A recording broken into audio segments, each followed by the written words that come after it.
처음에 귀농하고 귀촌하신 분들은 자기가 생산하는 물건을 주변 지인들한테 파세요. 제가 지인들한테 팔질 않아요.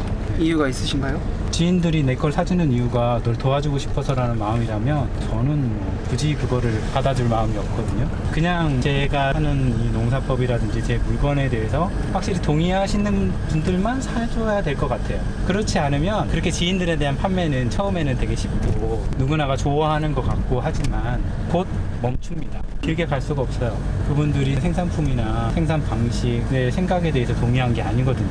아주 단순하게 인간적인 관계에 의해서 그런 것들을 행하는 거기 때문에. 그럼 한 해에 생산되는 매실이랑 감 양이 어느 정도 되나요? 매실은 저희가 한 10톤 정도 생산이 되고요. 감은 한 40톤 정도 생산하고 있습니다. 경작지 평수로는 어떻게 되시는 거예요? 감은 한 10,000평 되고요. 매실은 지금 한 3,500평, 4,000평 정도 됩니다. 거기서 나오는 양을 지금 다 직거래로만 판매하시는 거예요? 매실은 100% 직거래로 지금까지 제가 판매했고요. 감은 한 70% 정도. 제가 SNS 같은 거 전혀 안 해요. 그전에는 조금씩이나마 페이스북에 매실 판매합니다 하면 6월달에 한번 글 올리고 가을에 글 한번 올리고 이런 정도는 했는데 그런 건 전혀 없어요. 그런 걸 하지 않으면서 그거를 다 팔고 있다고 얘기하면 말 같지 않은 소리라고. 그거 어떻게 판매하시는 거예요? 그러니까 결국은 소비자하고의 계속 신뢰 관계를 쌓아가고 그거를 깨뜨리지 않는 거죠. 그러니까 다른 쪽에서 누가 얼마해주고 샀든지 이 사람은 흔들릴 필요가 없어요. 항상 그거에 대한 믿음을 두는 게 필요한 것 같다.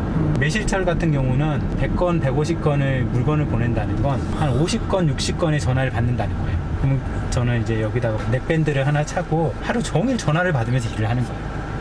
전화기 몇 대 쓰세요? 한 대요. 전화기 이제 배터리가 부족해갖고 계속 충전시켜가면서 작년부터 전화를 안 받으니까 너무 좋더라고요.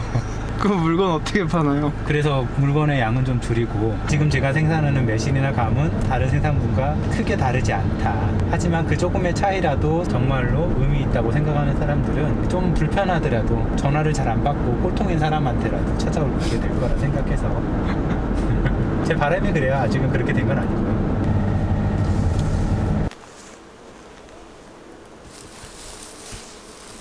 지금 하고 계신 건 뭐예요? 지금 여기 가지를 보면 이게 나중에 감이 열리는 감 꽃봉오리거든요. 여기서 이제 한 2주 정도 지나면 꽃이 필 거예요. 이 꽃봉오리가 나중에 꽃이 피게 되고 열매가 맺게 되면 굉장히 많은 양의 과일들이 여기 열리게 되는 겁니다. 그래서 이 과일의 숫자를 조절해주면 나중에 감이 크고 잘 자라게 돼요. 그러면 여기에 지금 꽃이 5개가 필 예정인데 저는 이 중에 하나만 남기고 없애주는 겁니다. 이걸 다 일일이 손으로 해야 되는 거네요? 네, 이걸 다 합니다. 한 나무에 보통 230개 정도의 이런 가지들이 있고요. 1000개 정도의 열매를 따주면 한 나무가 끝나게 됩니다. 이거를 1000주 정도 하면 되는 거니까 저는 한 10만 개 정도의 꽃봉오리를 따는 역할을 맡고 있습니다. 얼마나 걸리나요? 혼자서 하면은 25일, 24일 이 정도 걸릴 거예요. 저희 집은 감을 기르기에 적지는 아니에요. 소비자들이 원하는 과일의 모습은 빛깔 좋고 크기가 크고 당도가 높은 거죠. 저희는 이 셋 중에서 당도가 높은 거에만 해당을 하는 농장입니다. 빛깔이 좋으려면은 주변에 바람이 잘 안 들고 이런 산지 같은 것이 아니라 농지에 둘러싸인 곳일수록 병해충이 적어요. 저기 논 한가운데 있으면 주변에 벌레들이 없어요. 하지만 이 산 한가운데 있으면 벌레들이 수많이 달라들 거 아닙니까? 그리고 여기는 햇볕은 굉장히 잘 드는데 반대로 바람의 영향을 많이 받습니다. 그렇다는 건 감이 열렸는데 계속 흔들거리면서 자기들끼리 겉표면에 상처가 날 가능성이 많다는 거죠. 그래서 다른 데보다는 상대적으로 수확량도 적고요. 빛깔도 그렇게 좋지 않습니다. 맛은 좋아요. 맛을 좌우하는 것은 기온 차이.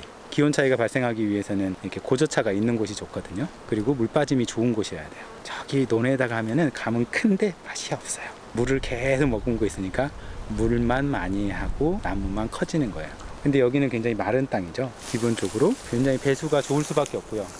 그냥 환경 자체가 얘기해 주는 거예요. 여기에서 나는 과일은 빛깔은 별로 안 좋을 수 있고 수확량도 그렇게 많지 않아요.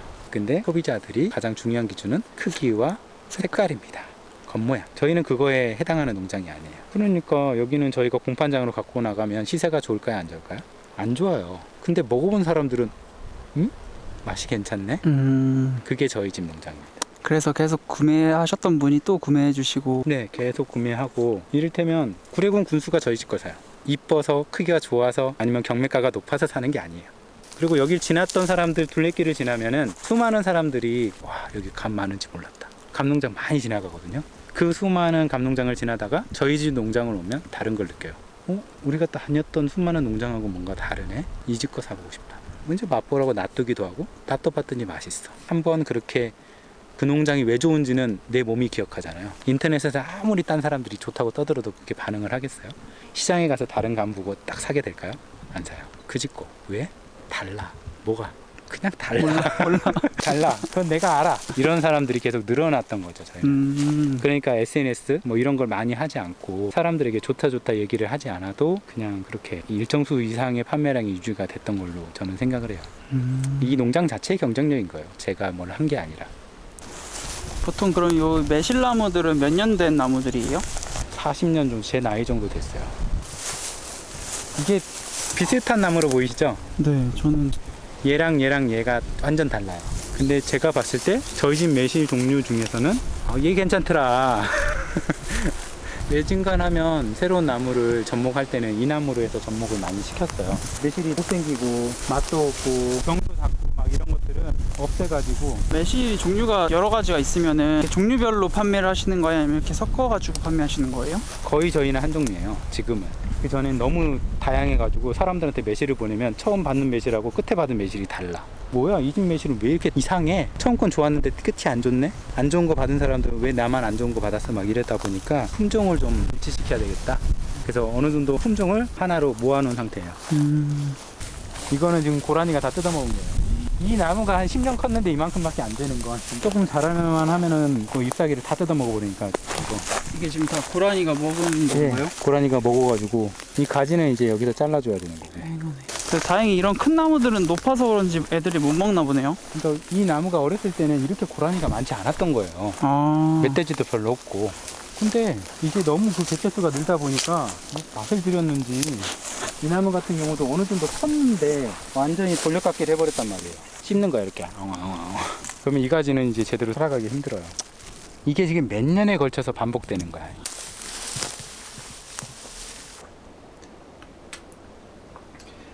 여기서 이렇게 농장 보고 있으면 무슨 생각 드세요? 아깝다.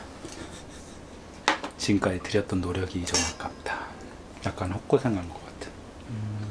저희 아버님은 항상 내가 새로운 걸 시작할 수 있는 나이도 이제 거의 많이 지나가고 있다. 지금부터 한 10년쯤 지나면 돼도 한 53살? 새로운 걸 시작할 나이가 아니다. 그때부터. 지금 아버지가 하시는 것처럼 내가 지금까지 했던 것들을 지키려고만 하는 사람이 돼 있을 거다. 그때 되면은 그냥 농장에 와서 출근하고 예전에 배웠던 대로 똑같이 농사 짓는 다른 사람과 다르지 않은 사람이 돼 있겠지. 지금이 내가 살 세상 중에 가장 젊은 시절이고 지금 하지 않으면 나는 분명히 똑같은 사람이 될 거라는. 그래서 지금이 저한테는 너무 소중한 시간이거든. 근데 항상 나중을 보라고 하죠, 우리 부모님들이. 그래서 지금을 희생하라고. 근데 내가 생각하는 지금은 지금이 소중한 지금이에요. 나중이 소중한 게 아니라. 지금 나한테 돈이 있으면 나한테 그걸 써서 행복을 사야 되는 거고, 나중에 행복을 하든 안 하든 그건 나중 일이고. 그런 거 있잖아요. 우리 귤을 먹다 보면은 내가 이 상자 중에 제일 좋은 것만 먹으면 늘 좋은 것만 먹는 사람이 있고, 썩은 것만 골라서 먹는 사람이 있잖아요. 썩은 것만 골라서 먹으면 끝까지 썩은 것만 먹죠. 저의 방식은 항상 제일 좋은 걸 먹고 썩은 건 버리고. 지금이 중요한 거죠. 썩은 걸 먹고 좋은 게 썩을 때까지 기다리는 게 아니라. 그런 생각들을 가장 많이 하고 앉아 있는 것 같아요. 아쉽다. 시간이 지나가는 게 아쉽다. 타협이라고도 볼 수 있고, 제가 누군가하고 타협이 잘 되는 성격이 아닌데, 아직 저희 아버님도 농사에 손 놓기에는 좀 정정하시고 우리 아버님은 올해 70이신데 이 정도 되면 그만두실 줄 알았는데 안 그만두시더라고요. 그렇게 건강하시도 않으신데. 아버님께 한마디 해주시죠. 제가 생각 없어 보일 수도 있겠지만 나름 생각 있이 살아가고 있습니다. 더 하고 싶은 말 없으세요? 아버님 행복을 찾으시기를 권장해 드리고요. 아버님이 행복한 거는 결국 우리 후세대들에게 아주 큰 복이 될 겁니다. 아버님이 돈을 벌어서 저희들한테 주려고 하는 것보다는 아버님이 그냥 즐겁고 행복한 모습으로 지내시는 게 저희한테 그 무엇보다도 좋은 선물입니다. 아버님 행복하세요. 진정한 바람입니다.